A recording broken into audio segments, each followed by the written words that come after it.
Hello there, and welcome to Gooner U, where there are no degrees because the learning never stops. I'm Dove, a TA here at Gooner U, and my friend Keith is our stalwart distinguished professor of Arsenal and football studies. Enter our classroom as we discuss the week's news involving Arsenal, Premier League, Champions League, and international football, all from the perspective of a couple of Americans. This week, we hosted PSV Eindhoven for our second leg in the round of 16 for the Champions League competition, and then we also hosted Chelsea for a London derby in the Premier League. Hello, Keith. Hello, Dove. I'm struggling to come up with a game as meaningless as the one I watched on Wednesday. It is just a fascinating kind of subplot to it that is just when it's 7-1. There's just after the first leg, there just feels like there's no jeopardy, and there shouldn't because there wasn't. Yeah, that was a very bizarre experience, and I still don't quite know how I feel about it.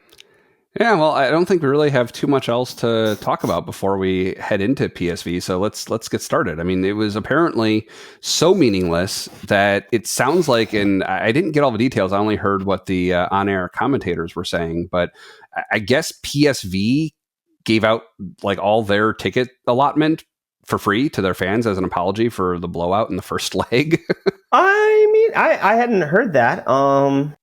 It was definitely they were so so some of the people I was with had friends, family that were actually in London, and they said the atmosphere in the PSV fans were pretty much the only atmosphere in the ground, that it was effectively dead. It was a lot of children, and basically had this similar environment or similar vibe to one of the League Cup or the Carabao Cup games. In the sense of that there was just zero atmosphere because it's full of a whole bunch of people who otherwise couldn't go because tickets were just giving. Arsenal fans are basically giving them away almost to each other in this case. But I'd say, speaking of the Carabao Cup, congrats. Earlier today, Newcastle won their first domestic trophy in over 70 years. Oh boy! By beating Liverpool to win the Carabao Cup. So wow. Well, that's good news. I mean, that always makes you feel better when you lose to someone who then goes on to win the whole thing. It makes you feel a little less bad about losing to them at the stage where you did. I mean, I'll reiterate my general philosophy in any competition that there's only two teams that can win any competition. It's Arsenal and not Arsenal. And so the final was contested by two teams who were not Arsenal. So I can't say I particularly care one way or the other. But it's been a rough week for Liverpool. They getting not only losing the Carabao Cup final, but also getting knocked out of the Champions League. They're already out of the FA Cup, so they're going to have to soothe themselves by only winning the Premier League title. Yeah, which definitely seems not necessarily assured, but very likely. Yeah, let's go with that. You're leaning more to the assured side of that. We're not. I mean, again, it's not official until they've clinched it. It's mathematically possible, but it would definitely require a string of poor performances matched with someone else. Who could that be? Putting together a string of wins, and it's kind of the one thing we've struggled to do. In the this season we've been unbeaten for most of it, but stringing together that number of wins has been difficult. But who knows? But yeah, it's not done, but it's hard. It'd be very difficult to see. Again, it's the sense of somewhat meaninglessness as we come towards the end of the latter part of the season, about the last 2 months. It does feel like there's really only one game or two games that matter currently, and they're coming up in April. But we'll get to those. Before that, we do have to get through. We had to officially finish off this tie. Well, and actually, so that is one thing that I wanted to clarify with you. So before this set of PSV matches, when we've talked about the term tie in the past, when you explained it to me, what I took away from that was tie and match are interchangeable. But it sounds like in a two-leg scenario, the tie refers to those two legs collectively, whereas each leg is a single match. Is that right? Yeah, I guess the best way to describe it, as I understand it, would be a tie refers to the matchup within the tournament. So when we've talked about this previously in the context of the FA Cup or the League Cup, where it's, it's a single elimination. except for that weird Carabao Cup semifinals thing. But I still don't know why they do. But okay, like the FA Cup the FA Cup, the tie was the third round tie. In that case, it was just one game. So in that sense, you could use them interchangeably. You're right, because the Champions League does the two legs. Then you are talking about the tie refers to the collective pair of games as opposed to the match, which was each individual game of the first and the second legs. So the tie is basically the pairing of teams at that specific level of a competition. Like if we were in the old format and let's say we'd played PSV earlier, that would still be a distinct tie in the league phase or when they were in our group or whatever compared to in the knockout rounds. So, okay. Right. Good. Getting a firmer grasp of the terminology is always rewarding. And this is, by the way, completely distinguished from the fact that in American sports, we use tie to refer to two teams that have an equal score, right. which in Europe is a draw. But anyway. Yes, I cleared that hurdle a season or two ago, so that at least I'm aware of. And I find myself not using the word tie to mean a draw as much anymore, just to save myself the confusion. And I think draw is used commonly enough in the U.S. that I don't think I lose people when I see that. Yeah, it's not a non-Americanism. It's just we generally prefer the word tie. But yeah. So getting back to PSV, so I did make note of the Bouncing Dutchmen, like the entire, like it seemed like almost the entire match they were like bouncing, which made my calves hurt watching them. Like I can't imagine they sustained that for long stretches. I'm sure they took breaks, but it was long stretches where the whole stand, like I was worried about the structural integrity of the Emirates a little bit, like all those people all jumping up and down. It's yeah, I mean we've seen this a lot, right? In these European ties, the visiting fans, and we've seen it as well when Arsenal goes to those other places. I mean, like it's a vacation. You're going to a completely different country, right? It's a completely different experience than it was the old a rainy night in Stoke or just going out to play a local rival or team you've played constantly. Although I was thinking about this coming into this week, because we've seen PSV in each of the 3 seasons we've now been doing this. We've now played PSV the exact same number of. You've seen us play PSV the same number of times as you've seen us play Chelsea, right? Which is very weird to me to think about, but is technically true from your perspective. Yeah, it's funny the way that it worked out like that. Yeah. So I think in the Europa League they were in our group. In the Champions League, we faced them last year. They were in our 16, group. I think. No, they were in our group too. Yeah, oh, okay. I forgot we that. faced a Portuguese team in the knockout. Right. Was it okay. Porto, I think. I don't remember. Anyway. Sporting. It was Sporting. Porto was in the Europa League, and then Sporting, I think, was was in the Champions League. I think. Who knows? Yeah, they were. Those were rough. Those were rough contests. Portuguese teams. Anyway. But yeah, so before too long in this match, which, we ended drawing 2-2. So our aggregate score was 9-3, which is just crazy. That doesn't sound like a soccer score. It sounds more like an American football score. Yeah, we missed the extra point there, unfortunately. But yeah, right. But yeah, so Zinchenko scored in the 6th minute. I noticed, and they commented on his muted celebration. Do you know why that was? Well, I think there's 2 things going on here. One is that Zinchenko did spend a brief time at PSV on a loan spell much earlier in his career. I get the impression he wasn't there very long, or at least didn't play very much. But from some of what I've heard and read afterwards, he does have some. He still has friends at the club, not necessarily in terms of players, but in terms of staff and backroom people. And it was clearly an important time for him. So we talked about the idea of not celebrating in front of but when you score against your former club, that sort of thing. The other bit of that could very well be, it obviously at that point, the tie is still very much on a knife's edge at 8-1 on aggregate. So I can understand him maybe wanting to, you don't want to overdo it because it's obviously long. But yeah, I think the fact that because you saw it a little bit later, was it when Rice headed in? His celebration too was a bit subdued, and I think there was a little bit of, guys, it's 8-1. Like Yeah, it's like we don't have the mercy rule in professional sports, or the slaughter rule, as we loved calling it when I was a kid. At least depending on which side of it you were on during a particular game, you'd pick the appropriate label. But it's kind of like, it's more like just being gentlemanly about it. Like, we're going to beat you by as much as we're going to beat you by, but we don't need to twist the knife or rub it. Right. And it is, I mean, you see this in blowouts too, where the, early goal gets a big celebration. By the time he gets like that fifth goal, the celebration is always a little more muted. Not that you feel bad for your opponents necessarily, but it's just kind of like, all right, we don't need to. Like this, I don't need to rip my shirt off on this one, Yeah. So it was fairly short after that, was when Perešić scored his goal to level it. He had a very different reaction than Zinchenko did. Yeah, I have to say this was probably my favorite part of the entire game, where Perešić scores and then immediately, we've seen sometimes before when it's late in a game and you've scored a goal, you're down 2, you score a goal, cut it to 1. Instead of celebrating, you run into the net, you grab the ball, and you run back to the center.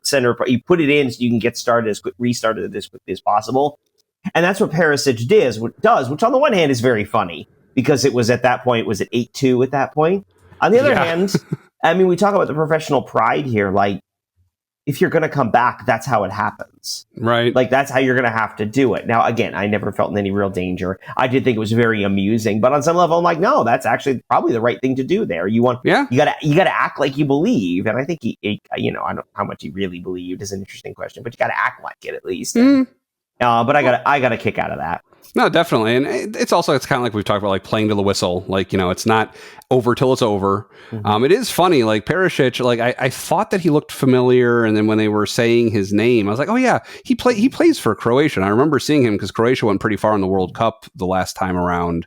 I remembered him from the international play. So yeah. But yeah, I applaud the effort, ill-fated though it may have been. So also in this match, we got a. I was about to introduce Rod Sterling. Apparently, my mind is on the Twilight Zone, not Arsenal at the moment. But Rod Sterling, of course, writer and host of the Twilight Zone. But no, Raheem Sterling. Yeah. He started in this match, which we haven't seen too much. And he walked away with 2 assists, which I think is more than we've seen out of him to date, right?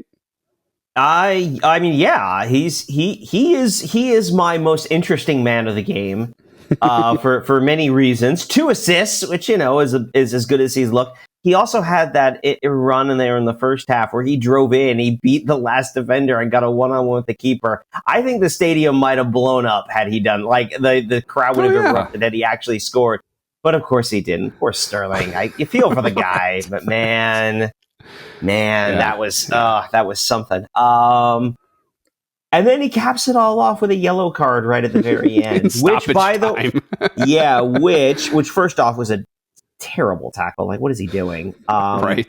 I can't complain about the yellow, but that is his 3rd yellow of the competition, which means he is suspended for the first leg of the Madrid game. Now, ideally we won't need him, right? But we've talked about the warm bodies they need in the forward line, and that's especially because that's the home leg. That's a tough one. Yeah, just something to keep in mind. We have a handful of players who are on 2 yellows, and the cards don't reset until after the quarterfinals. Oh, okay, that's good to note. We didn't quite make it that far to see that happen last season. Well, it was an interesting one too. Interesting decision towards the end of the game, because we look at some of the players who came on. Timber, Odegaard, and Martinelli came on, and to me that was an interesting decision. One, because it leaves as a name Butler or Yadeji did not come on, which is like, why not at that point? Jeez, I mean, but consider this: Timber and Martinelli are both on 2 yellows currently, and after that game, as is Declan Rice. So that's something we got to watch and keep an eye on when we play we play that first leg. a yellow would be, for either of them would mean in the first leg, something would mean they're out for the second leg down in the Bernabeu, which wouldn't be great. Of those, Timber is probably the most replaceable insofar as we have Ben White. But, obviously we talk about Martinelli on the front line and Declan Rice and what happens in the midfield. But that would be less than ideal. But yeah, Sterling, of course, then goes and gets himself yellow carded and will miss the next leg because of course he will. Now, you said it resets after the quarterfinal. You mean starting with the quarterfinal? So if we make it through the round of 16, it resets, or after we complete the quarterfinal? After the quarterfinals. And so that's why we're worried about it. Now, if we make it through, because what they don't want is it's 3 yellows for that suspension. What they don't want is a player being suspended for the final because of accumulation. Right. Now, if you're suspended for the final because you picked up a red card in one of the semis, deal with it. Don't do that. But they don't want it to be because they have the yellow accumulation suspension, and so they don't want because it has happened in the past. They don't want it where a key player or an important player is suspended for the final because of a stupid yellow card he picked up in the first leg of the semis, which happened to be his third. Now, if it ends up, you get a red, that's different, of course. But they don't want it to be something like that. So it's an interesting little wrinkle to it, even as we talked about, we're basically being through. We talked to, we've talked a little bit about this. We almost saw it. We almost saw all 4 left backs on the field at once. Yeah, it was a crazy set of players. Not just that, it was just everybody who was on, all these combinations that we don't get to see too often. It was everyone was all over the place. The game wasn't meaningful enough to really study it, I guess, and draw conclusions. There were no real conclusions to be drawn from this game, other than perhaps in a game where we theoretically needed a goal. We talked about a little bit about this last week, right? There's a financial benefit to winning a Champions League game as opposed to drawing it. In a game where you theoretically would want a goal or would need a goal, the offensive substitution that we brought on, Timber, Urian Timber, Ricardo Calafiori, and not Nathan Butler Oyedeji, who's an academy player who we asked to stay. In a game that the result didn't matter, Neto still does not play. He's played one game this entire season. Right.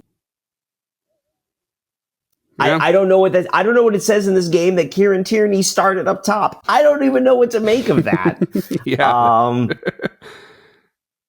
I mean, if it wasn't for the fact that Tierney was subbed off when Tierney was subbed off when Timber came on. I mean, with Tierney, Zinchenko was on. Zinchenko and Tierney came off at the same time, but Tierney, Zinchenko, Lewis Skelly, and Calafiori. We got them all on the field at once. But otherwise, there's really not much to say about this game. Yeah. Honestly. All right. Well, let's shift gears to the Chelsea match. I should say before we do that, we should wrap up. Obviously, with the Champions League, the big news being not so much the game we played, but rather what's coming next. And I've sort of said it. We should point this out. At the same time we were playing, Real and Atletico Madrid were playing the second leg of their tie, and because of the bracketing of the Champions League this year, we knew we were going to play the winner. The winner of our tie was going to play the winner of theirs. Real won the first leg at home 2-1. Atletico leveled in the first minute of the second leg.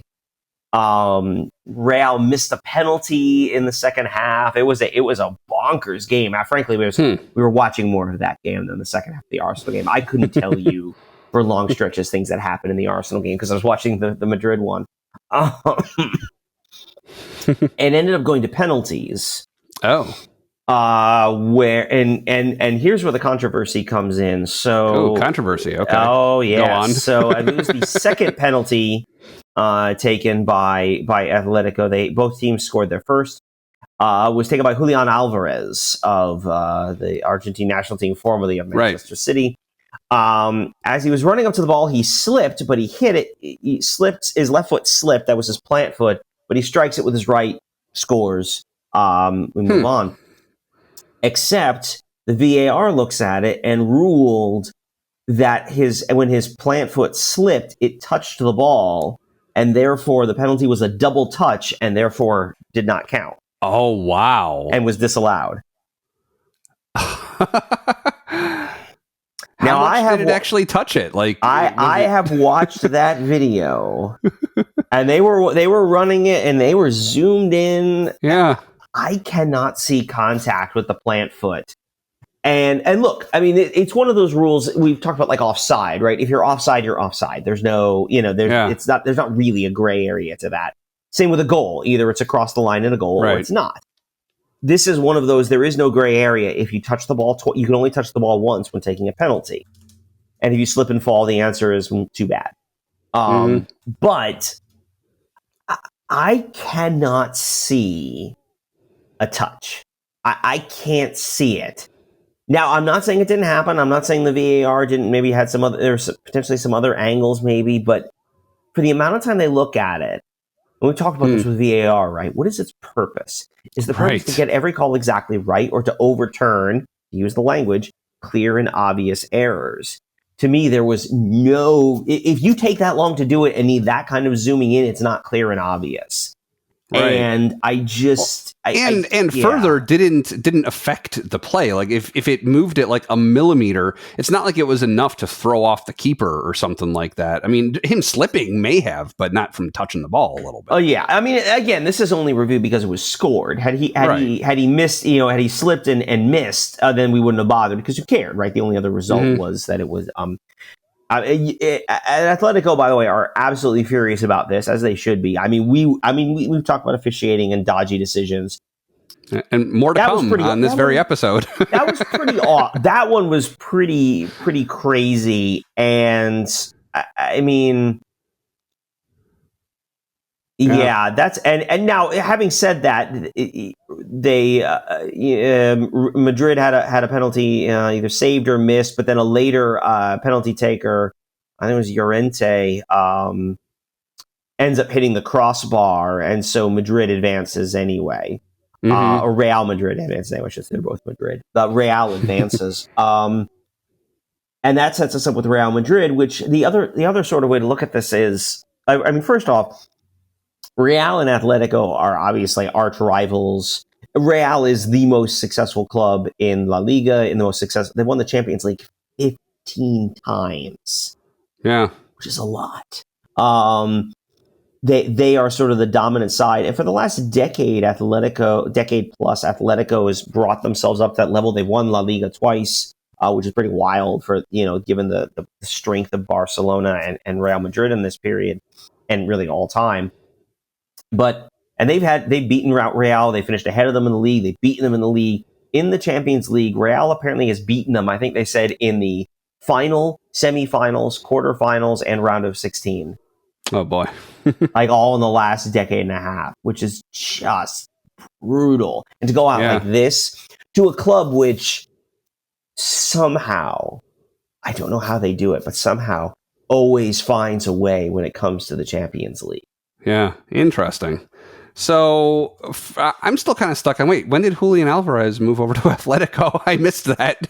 It was probably a loan over the winter break, or maybe it was in the summer. I mean, Manchester City's got a loaded roster, so yeah. 1 second. Interesting. Trying to look that up. Having some typing difficulties. There we go. Alvarez. There he is.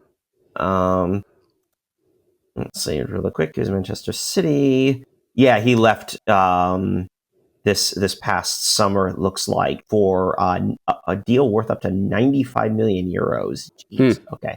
So a loan or just no? It appeared. No, it's a signing. He was just they signed him. I mean, with City, who knows? Yeah. They get a bunch of money from him, which they then turn around and invested in a whole bunch of other players. So yeah. Right. It's that was kind of a mess with them, but that means we get Real Madrid now. boy, I've got many thoughts of this. I've told my story, my Arsenal origin story, coming in, obviously, the run to the Champions League final in 2006. The team we faced in the round of 16 was Real Madrid. And the first Arsenal game I really watched, like sat down as sort of a fan, to end up sort of making me a fan of the club, was the second leg, a 0-0 draw, which, by the way, a scintillating 0-0 draw. And there's no sarcasm in that. It was a fantastic game. But ended 0-0, which, because Arsenal had won in Madrid, which, by the way, I believe the only English team ever to win in the Bernabeu. Wow. On a goal from Thierry Henry. Who else? This is an interesting one. They have, we'll talk about this when we get a little closer to them. They have, a forward line as good as anyone in the world. They've got all the pieces you would want to be a top-notch team. And you add in the fact that it's the Champions League, where they always seem to find a way. Mm-hmm. It's going to be big. It's going to be a big one. I'm excited and terrified and all of that. We'll see. Yeah. But it's going to be a wild one. From a purely aesthetic point of view, it'll be interesting to me to see an Emirates Derby, two teams with the Emirates Airlines as their shirt sponsors playing against each other. It'd be funny. I don't think I've seen that for any other team. I don't think I've ever seen like the same shirt sponsor for both. Because within one league, you're usually not going to see that. It's only across leagues, probably. I think AC Milan also has Emirates as a shirt sponsor, but we haven't seen them in Europe anytime recently. Yeah, but this is the first time we've seen Real since 2006. So this is good. Yeah, we're pretty jazzed for it. On the other hand, it's not going to be easy. It is going to be tough, especially given the first leg will be at the Emirates. That is, hold on, I actually have the dates of all of these. The first leg will be at the Emirates on April 8th. Second leg will be April 16th at the Bernabeu. This is what you do. We talked about this when we played Bayern last year, right? Mm-hmm. This is what the Champions League is for, to get this kind of matchup. So yeah, we'll have some fun with it. Yeah. So, all right, we ready to talk Chelsea now? All right, now we can talk about Chelsea. Speaking of glamour ties, London Derby. Oh. Yeah, London Derby. So as we record, this happened earlier today. It was kind of funny for me the way my viewing schedule worked out. I basically watched it time shifted. I watched it more or less in the same local time as they played. So I shifted it by about 4 hours because we're in that fun time of year where we're on daylight savings, but England isn't yet. Mm-hmm. So it's a 4 hour difference for me. And like you're on my old time difference for, until they switch the clocks, you're on -5 or +5, whatever it is. Yeah, -5. But yeah, so it was interesting. I mean, we talked about how with our lack of depth up top that we are going to need to kind of grind out wins. And this was in that mold. Like we had a whole bunch of chances, especially in the first half and a little bit still in the second half, and just couldn't quite sink them except for the one. Yeah. I mean, it was a slog of a game. Chelsea was going to be a little more open than we've seen from a lot of teams. They're not the team that's going to kind of sit, 10 men behind the ball and sort of make you break them down. They are going to be a little more open, but they've been struggling a lot over the last few weeks. And so I wasn't terribly surprised we beat them, especially as the game started and you learned that Cole Palmer was, I think someone said he was sick, but he was out and he hasn't scored in like 6 or 7 games. So right. He's still their best player. He's out. Like they looked very disjointed. I know there's been a lot of criticism from, their fans have been critical of the team and sort of their kind of inability to play more consistently. And you saw a lot of that. I mean, we dominated for stretches in that first half, but again, like we've talked about this, like if we don't score in the first 20 minutes, it does feel like it's a bit of a slog, but Set Piece FC, we're back. In the 20th minute, right on cue. Yeah. So corner kick. It was an Odegaard corner kick. So Odegaard gets the assist on this one. And Mikel Merino, he was in the right place. It was a weird header that he managed to get. It is not your typical header. And I think he's almost lucky as much as anything else. Like, obviously his body positioning was good, but the way it hit his head, he was very lucky that it didn't go wide. I would. So it's interesting. We saw a slightly different setup there on the set pieces. Normally we see them sort of either back on the back post, right, on the far post from the corner. Mm-hmm. Here we saw the clump was really more inside the near post, which is kind of interesting.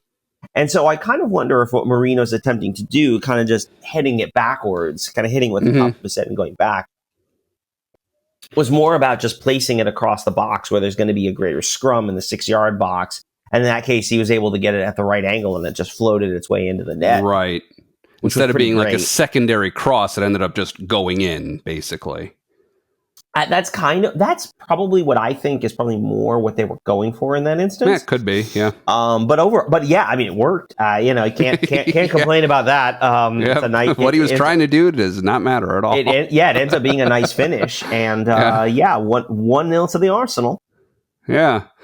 And so then that's really the only goal worth talking about. I think a lot of what we have to talk about, despite your preference to the contrary, is the officiation of this match. Not to talk about the official himself, but just looking at least a couple specific calls and whether they got it right or not. I think. Well, no, we could talk about it in general. This was a physical game. It's not a surprise. It's a derby. Things are going to happen. There's always a little bit of that. But I do think there's a tremendous amount of inconsistency, and then you add in the fact that basically nothing got called in the first half. This was Chris Kavanagh, who we've talked a little about.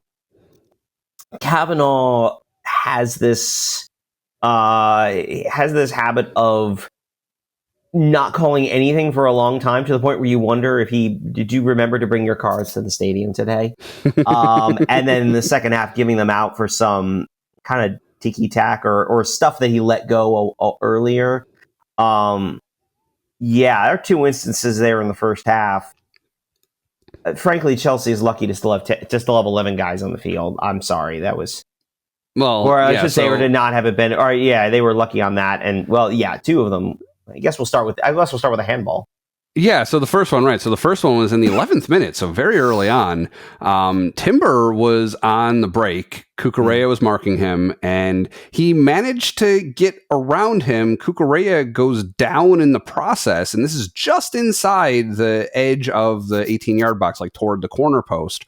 And as he went down, his arm kind of went out, and the ball hit him what was pretty clearly like below the sleeve, like low enough. And not don't do the elbow. It wasn't the elbow. His arm was out. Yeah. Well, right. I'm trying to manipulate myself to keep it on camera. But you're right. His arm was straight. My arm was not.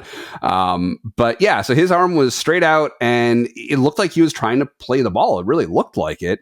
Of course, the VAR comes back, basically saying that his arm was in a natural position or something to that effect. Was what they had said. There was some reason they wrote it off, but.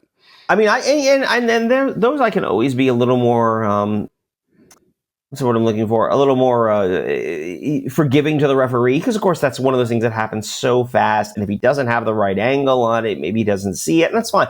That's what the VAR is for. Well, right. I don't, how do you look at that? How do you not see that? He looks at the ball. It's a ridiculous non-handball. That's a handball. Well, right. And as far as you can't even make the argument that he's like supporting himself or anything like that. His arms and I don't.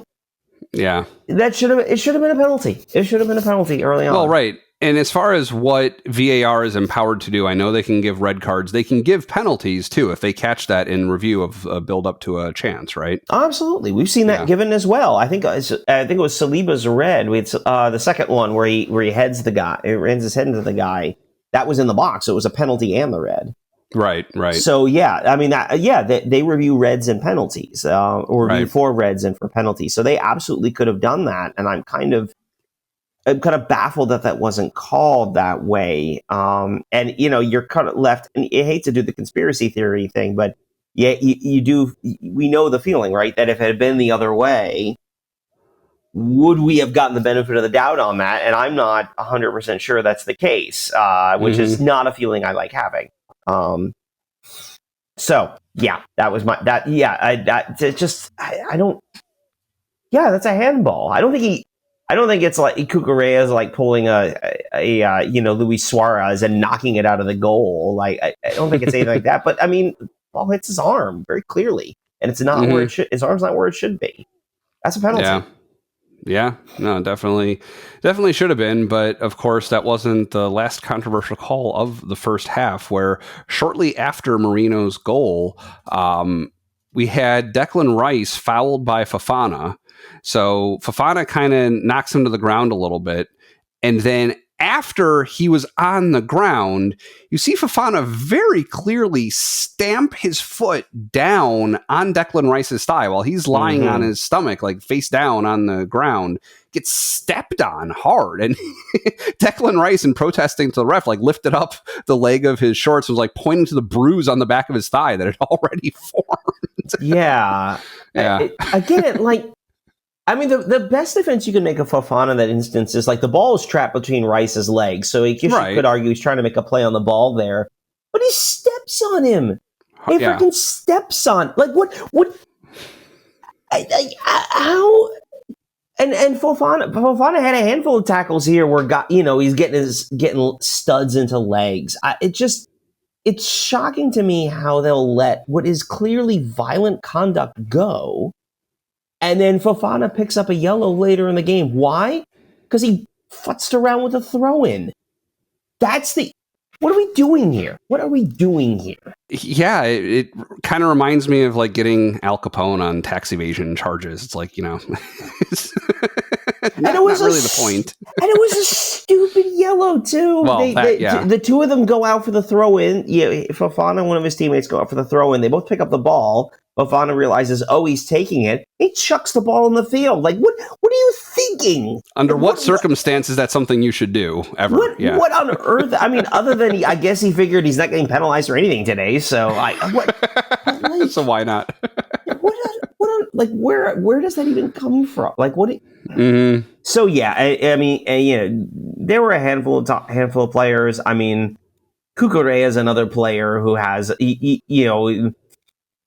someone described him as a player who will do a bunch of things that drive you insane as the opposing team, and then he'll also like crack one in from 30 yards out, and all of a sudden it'll be 1-1 when it shouldn't be. Like, very frustrating kind of players to play against. And the cards did eventually come out. In the second half. Like all of a sudden within the span of like, what was it? It was like over the course of less than 10 minutes or so, like around 12 minutes, we had like another 5 yellow cards all given. Like it was like, he found his yellow card. But if you look at that, Fofana's is for time wasting, and Pedro Neto's is for dissent. I mean, it was kind of a cheeky little foul, and then he starts to argue with the referee, and that's what he gets the yellow for. Which on the one hand, fine. If we're doing that, then okay. But like, really, that was your okay? It's kind of like what? Yeah, like if the point is to protect players from physical harm, right? I mean, that's part of what you want to do, and so sometimes you let that sort of stuff go because we kind of like a little physicality, a little blood in the game. Like, we kind of like that. But at a certain point, it's like, are we really just okay with players stomping on each other and that nothing's going to happen there? Elbows to the head? Like, are these points of emphasis or are they not? And that's what's frustrating about it. I mean, obviously, Chelsea had a couple of chances. We'll talk about one big one there in just a moment. It's less a point of, I feel like, we were in danger of drawing this game. I mean, outside of the one chance we'll talk about, honestly, Chelsea didn't really have anything going forward. I wasn't right. We were in control of much of this game. And kind of segueing into the one chance that he had, I mean, Sanchez did not have a great game. He had a bunch of sloppy plays, either distributions or blocks that he didn't collect adequately. Like he had a few moments where like, ooh, and they were saying that I guess Raya and he were the number one and like the backup keeper for Spain or still are or something. But yeah, he was not having a great game. And Raya, he really dodged a bullet. So this is in the 37th minute. So closing in on the end of the first half, you get this comedy of errors. The ball just kind of bouncing around inside our 18-yard box, and it lands at Cucurella's feet, and he sends it goalward. Raya is there, and I still don't get exactly how it deflected off of Raya, but he didn't trap it. It kind of glanced off of his leg, hand, body. I don't know what part of him it even touched, but it went so close to touching the far post, but thankfully went over the byline instead of the goal line. Raya really got away with one there. Oh yeah, he Bill Buckner that one. That could have been, I talk about the danger that we weren't in. That would have been extremely embarrassing. Yeah. And you could sort of see afterwards he kind of does the you did dodge a bullet on that one, buddy. Yeah, exactly. Yeah. But yeah, it's hard. I mean, it's hard to feel like you're drawing too much out of this one as well because of how little they were really offering going forward. Chelsea, that is. Mm-hmm. And so, which is not a bad feeling. Like, I'm glad we got the win. It's Chelsea, so screw them. But yeah, I don't. I'm glad we got the result. But yeah, it weird for a game that was 1-0. Again, it's amazing how much better you feel when you score that first goal in the within 20 minutes, and all of a sudden there you are. So, mm-hmm. Yeah. So ready to pick a player of the week this week? Boy, this is an interesting one. Very. I'm going to say, I think I'm going to say Declan Rice this week. I thought he got the goal against PSV. I thought he was pretty good in a game that didn't matter. I thought he was pretty good in this game too. I guess I'm going to say Rice. Martinelli I thought was pretty good for this one. Mm-hmm. The problem was I was starting to bleed this game together with the United game as well. Yeah. And I wanted to say Martinelli, and then I looked, oh, that's right, he didn't play at all on Wednesday. Like, he came on at the very end on Wednesday, so he really shouldn't be on there. Actually, you know what? I'm gonna. Well, no, I can't say too many nice things about the defense because they did give up 2 goals they shouldn't have against PSV. Yeah. Well, at least 1 goal they shouldn't have against PSV. So I'm gonna say Rice overall. In a pair. We didn't even win. We actually didn't even win the PSV game. I'm gonna say Declan Rice just because. Yeah, sure. Yeah. Definitely. He was in my notes as well. He was really strong in both matches. As you mentioned, the PSV match, it's kind of hard to pick someone. Overall, wasn't our strongest performance, and it was so rotated. It was kind of hard to make heads or tails what was going on. But what I did note from it is I wanted, ever since his first assist, to pick Raheem Sterling as the player of at least that match in my head. But he just botched every solo chance that he had so badly that I couldn't in good conscience do that. Gabriel did have at least one really awesome tackle where he saved the day. Raya had some good saves. My hands are kind of in the air. I'm kind of shrugging on PSV a little bit. To me, it's down to either Rice or Martinelli for the Chelsea match. But you're right. Martinelli really only came in as a late sub, didn't really materially affect the PSV match. And as good as he was against Chelsea, he generated a lot of dangerous opportunities. He really didn't convert them. He kind of squandered them, not as spectacularly as Sterling tends to do, but he squandered the chances that he did have, and he had some really good ones. So you kind of give him credit for getting there, but then you take a little bit away for the lack of efficacy there. I think this might be one of those weeks where I really have to agree with you and pick Rice as well. I generally try to pick somebody different, but in this case, yeah, I'm going to give it to Declan Rice also.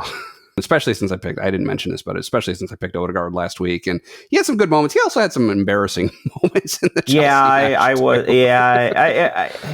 I do feel a little bit with Odegaard, like, part of it is also the level of expectation. Like, we expect more from him, and he hasn't really delivered that. I don't know that it's fair to say he's been bad this season, but there's a better Martin Odegaard than we've gotten this season. And that's just, add that along with sort of the difficulties we've had on the forward line and scoring. We talk about scoring goals and not having any forwards.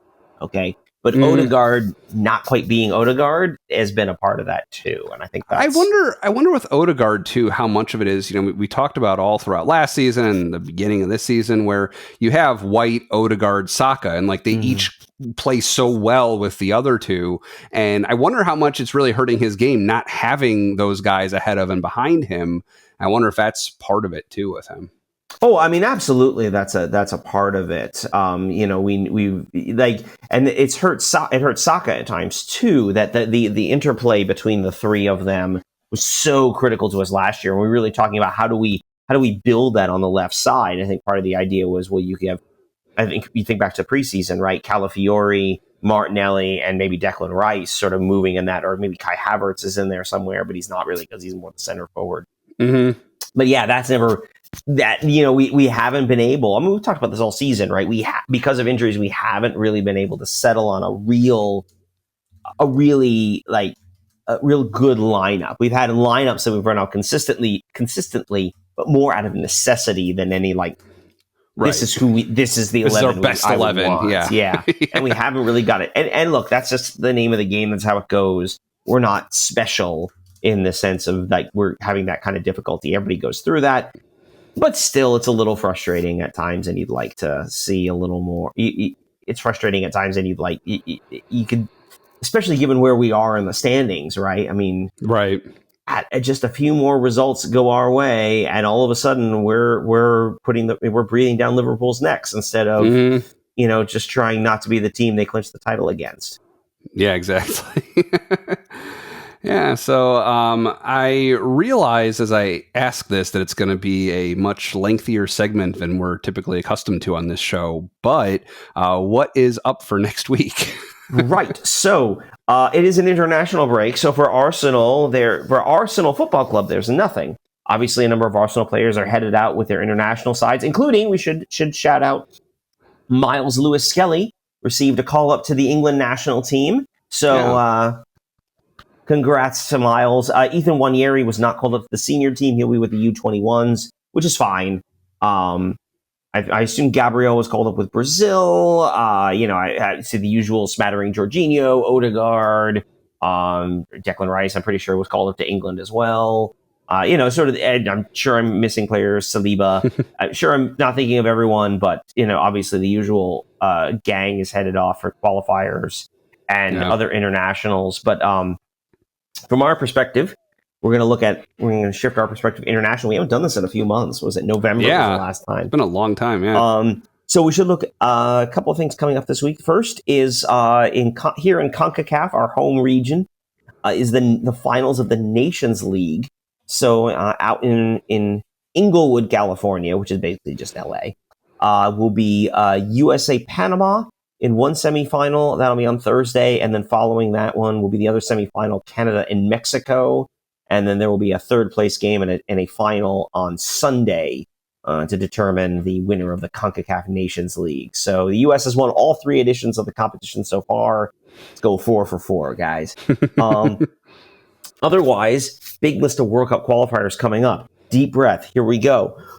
In Asia, Japan, 2 home games against Bahrain and Saudi Arabia. And I believe, if I read the standings right, with a pair of wins and a couple of results the other way, Japan could actually clinch its spot in the World Cup during this international break. So, wow, there we go. Oh, yeah, I know we talked about their stellar record so far. So yeah. Exactly. Switching over to Africa for Egypt, they will be at Ethiopia in a game that's actually going to be played in Morocco, but away to Ethiopia, and then home against Sierra Leone. The Egyptians are still on top of their group in qualifying. South Africa will have a home game against Lesotho. Lesotho? I don't know how you pronounce it. Lesotho. And then also be at Benin in a game that will actually be played in Cote d'Ivoire or the Ivory Coast, depending on how fancy you'd like your pronunciations to be. South Africa currently is tied at the top of their group with Rwanda and Benin. So this is these are a couple of critical ties coming up for Bafana Bafana. Egypt, though, as we mentioned, is at the top of their group. I don't believe they have a shot of qualifying. I think it's too early still for that. Just quickly, 1, 2, 3, 4, 5. Yeah, it should be too early for that, for their qualification. Next up, we go to CONMEBOL, to South America. Colombia has got a pair of games. They are at Brazil and then home against Paraguay. Argentina has a pair of games at Chile and then home against Brazil. So that's always Argentina-Brazil is always a fun one. Man, Argentina-Chile is one that I've seen. Argentina-Chile is there's a little spice to that one, but not necessarily the same. Argentina still at the top of the table in South American qualifying. Colombia currently in fourth. Top 6 qualify. Both of them are going to feel pretty good about their chances. I don't believe anyone is clinching this time, given there are still 1, 2, 3, 4. There's only four match days left after this one, so I don't know. Maybe I haven't done enough of the math. I don't know. Argentina might be in the World Cup by the next time we talk. By the way, I saw what you did there. A little spice to the Chile match. That's sprinkle it in there. Oceania. I say that right? Oceania, I think. Oceania. Down to the finals of their qualification. New Zealand hosting a 4-team knockout tournament. My team that I'm following, Fiji, will play the host New Zealanders. And then Tahiti, your side, will face New Caledonia. The winners will play in the final. The winner of the final will qualify for the World Cup. And it'll probably be New Zealand, but maybe not. We'll find out. The loser of the final will advance to the Interconfederation playoffs, which will be sometime in either late 2025 or early 2026. Yeah. I think early 26, but don't quote me on that. And now the moment you have all been waiting for. That's right.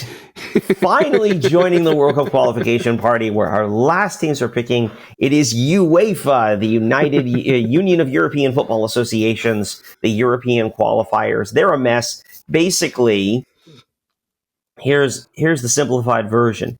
There are like 50-some teams in Europe. They will be divided. They've been divided into a bunch of groups. I'd count them, but they're labeled A through L, I think, right? That's L. Roughly half the alphabet. The top team in each group will qualify directly for the World Cup. The second place finisher will go to a playoff, some playoff positions will also be connected to the way they performed in the UEFA Nations League. Excuse me. That's not related. That's a separate thing. That's not related to how crazy this is. It'll all make sense as it all gets played out. But at the end of the day, Europe will get 16 teams into the World Cup. And so we're going to follow 2 of them. Doe, who are you following on this road to the 2026 World Cup? Yeah, it's it's interesting. So many interesting countries to pick from. So many of whom we've seen players from, across the various teams that Arsenal has played, as well as for Arsenal directly. It's kind of tricky.